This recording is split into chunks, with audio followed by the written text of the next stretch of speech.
صفحہ نمبر 41 نیز حضور نبی کریم صلی اللہ علیہ وسلم نے فرمایا، مسجد میں بجز ابو بکر رضی اللہ تعالی عنہ کے کسی کا دریچہ باقی مت رکھو۔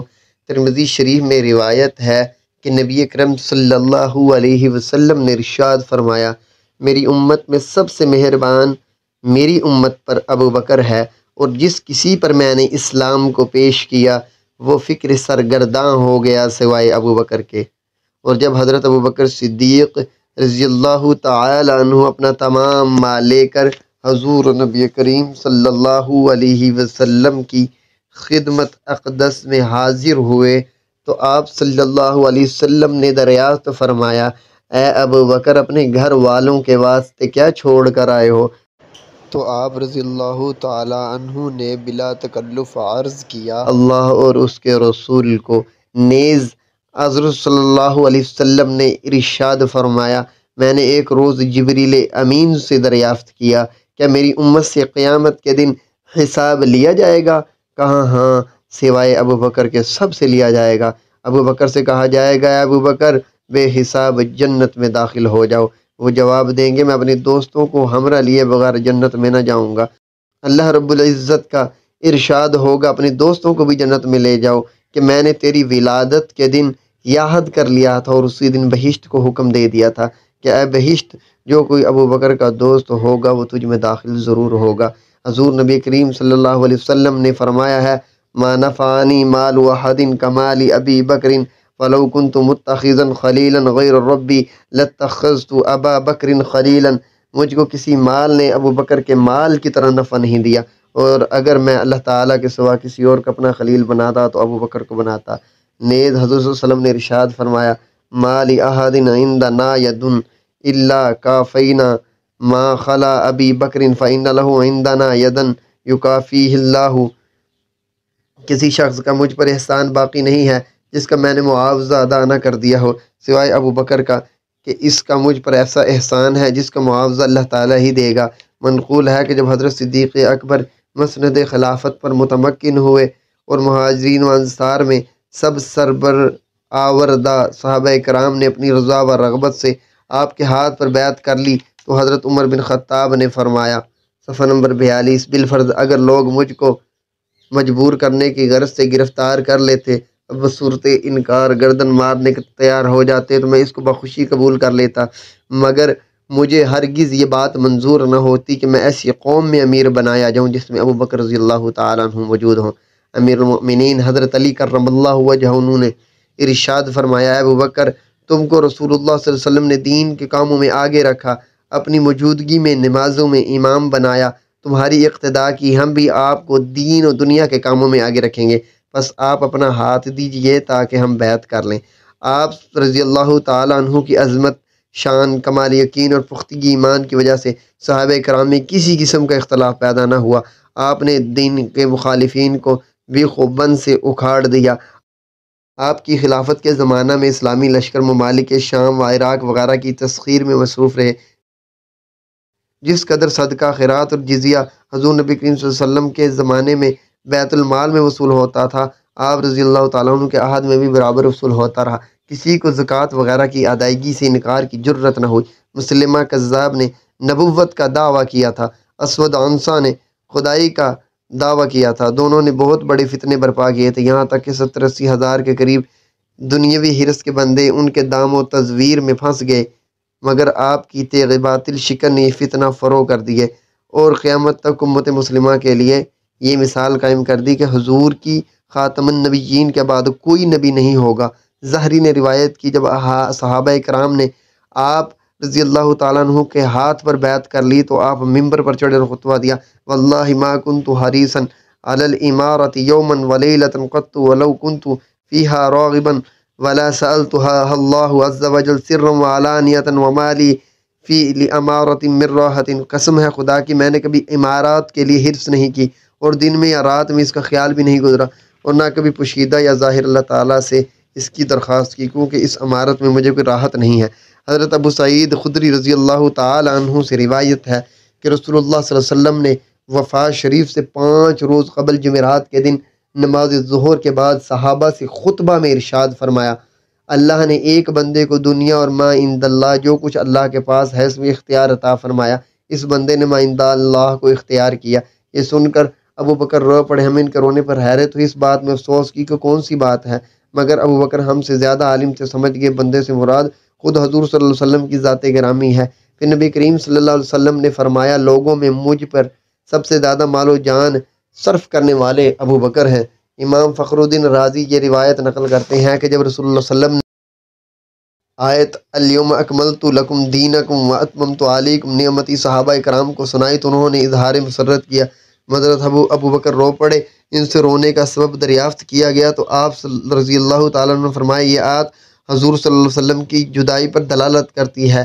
آپ صلی اللہ علیہ وسلم کا فرض منصبی رسالت پورا ہو چکا تھا۔ اس سے حضرت ابو بکر صدیق کا کمال علم معلوم ہوتا ہے، کیونکہ اس آیت پر اس مخفی راز سے آپ کے سوا کوئی صحابی واقف نہ ہوا۔ تفسیر ابن کثیر۔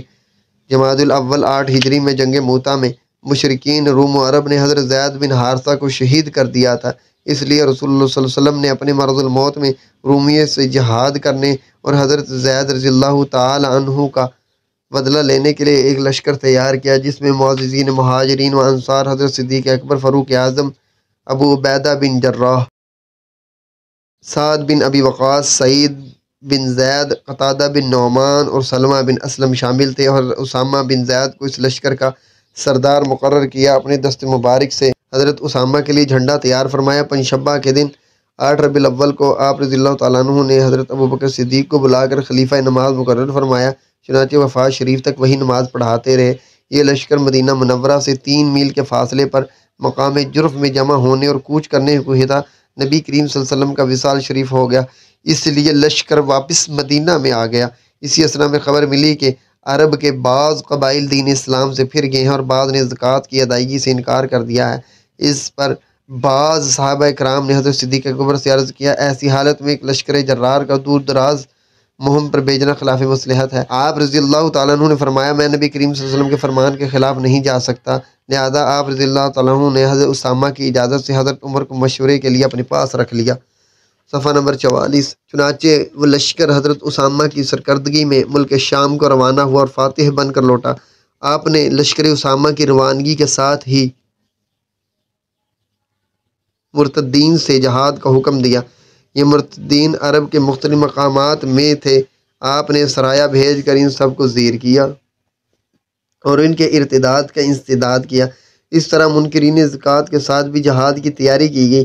حضرت عمر فاروق نے کہا، آپ لوگوں سے کیسے قتال کریں گے، حالانکہ رسول صلی اللہ علیہ وسلم نے فرمایا ہے، مجھے حکم دیا گیا ہے میں لوگوں سے قتال کروں یہاں تک کہ وہ کہیں لا الہ الا اللہ۔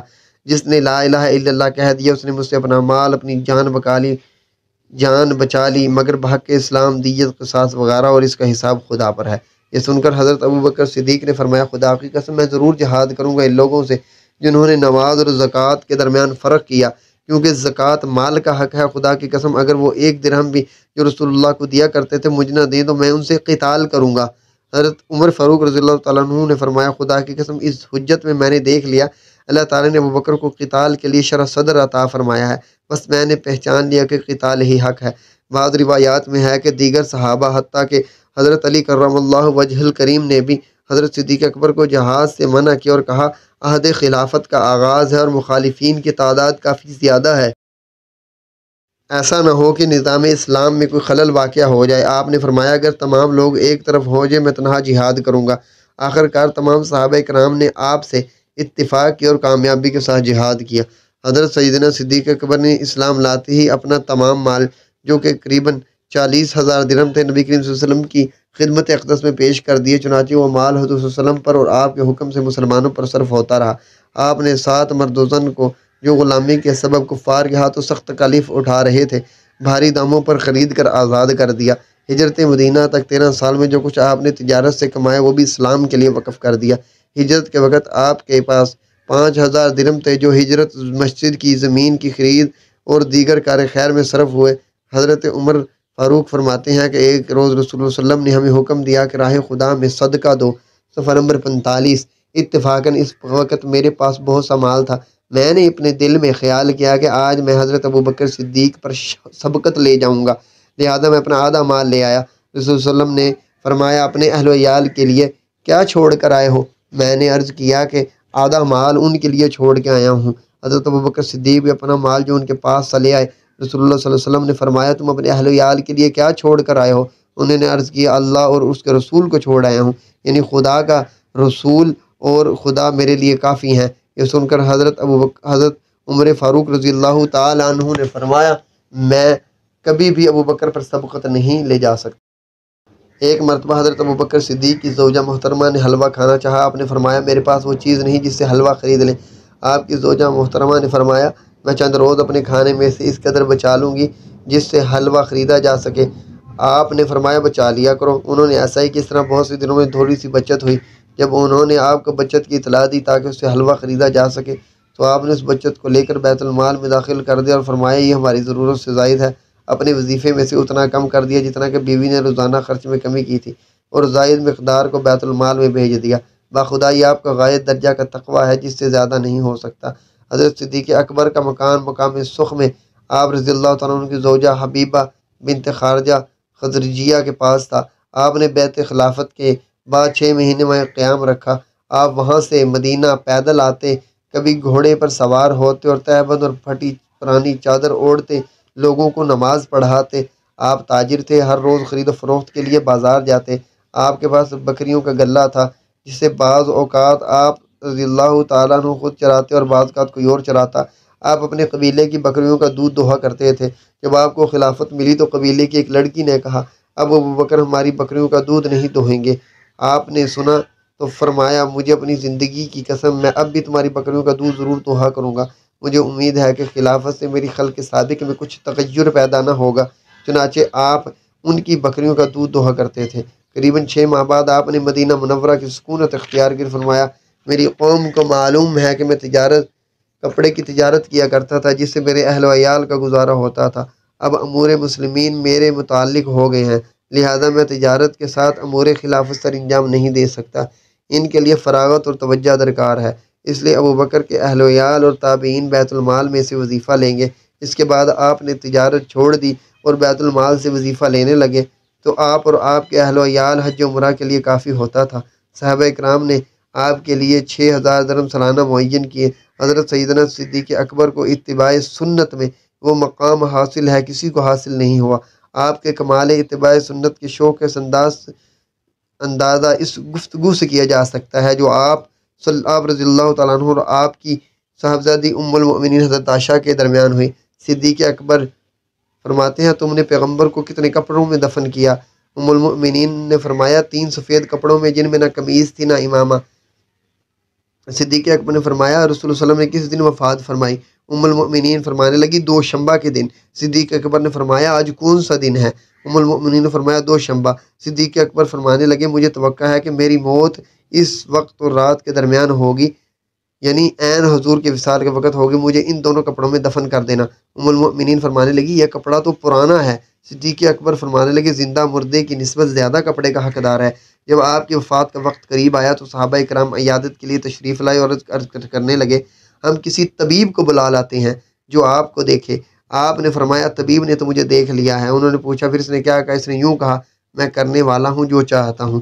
آپ نے 2 شنبہ مغرب و عشاء کے درمیان 22 جمادی الاخر 13 ہجری میں 63 سال کی عمر میں وفات پائی۔ صفحہ نمبر 47۔ حضرت اما عائشہ صدیقہ رضی اللہ تعالیٰ عنہ فرماتی ہیں جب حضرت ابوبکر صدیق نے وفات پائی تو بعض صحابہ نے کہا ہم آپ کو شہداء میں دفن کریں گے اور بقیع میں لے جائیں گے۔ میں نے کہا کہ اپنے حجرہ میں اپنے حبیب کے پاس ہی دفن کروں گی۔ ہم اسی اختلاف میں تھے، نیند کا مجھ پر غلبہ ہوا۔ میں نے سنا کوئی شخص کہہ رہا تھا دوست کو دوست کے پاس پہنچا دو۔ میں بیدار ہوگی، معلوم ہوا ان سب لوگوں نے اس آواز کو سن لیا، یہاں تک کہ مسجد میں بھی لوگوں نے سن لیا۔